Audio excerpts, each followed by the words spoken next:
And all that happening as counter-protests broke out in cities across the country. Demonstrators called it No King's Day. Millions took to the streets today in cities across the country, joining those demonstrations aimed at President Trump.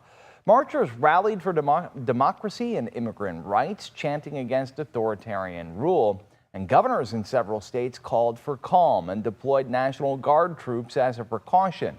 Despite the tensions, most protests have been peaceful. One of those protests taking place right here in Sacramento today, where hundreds of people moved from the state capitol grounds to the streets of downtown.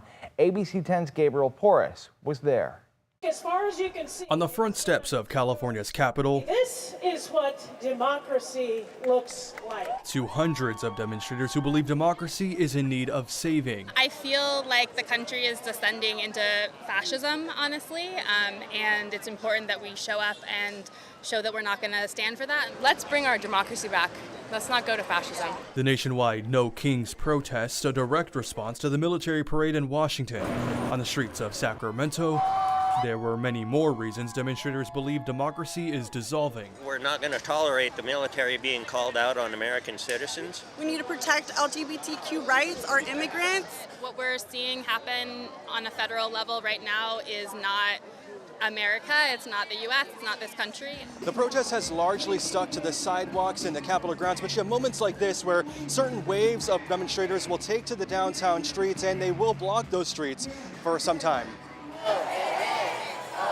At one point, demonstrators blocked Tower Bridge traffic and stopped in front of the federal building, all under the close watch of law enforcement. There's no violence, there's only love.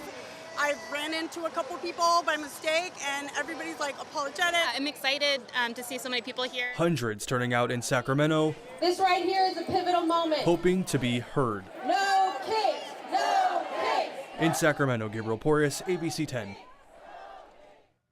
The Sacramento Fire Department says that they responded to the protest just after noon to treat an elderly woman with a heat-related injury.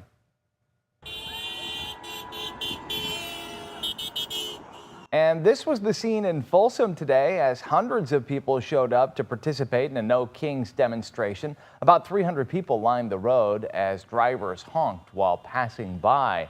And protesters in Grass Valley also filled the streets for the No Kings protest. These images sent to us by people there. No issues were reported at any of the local protests.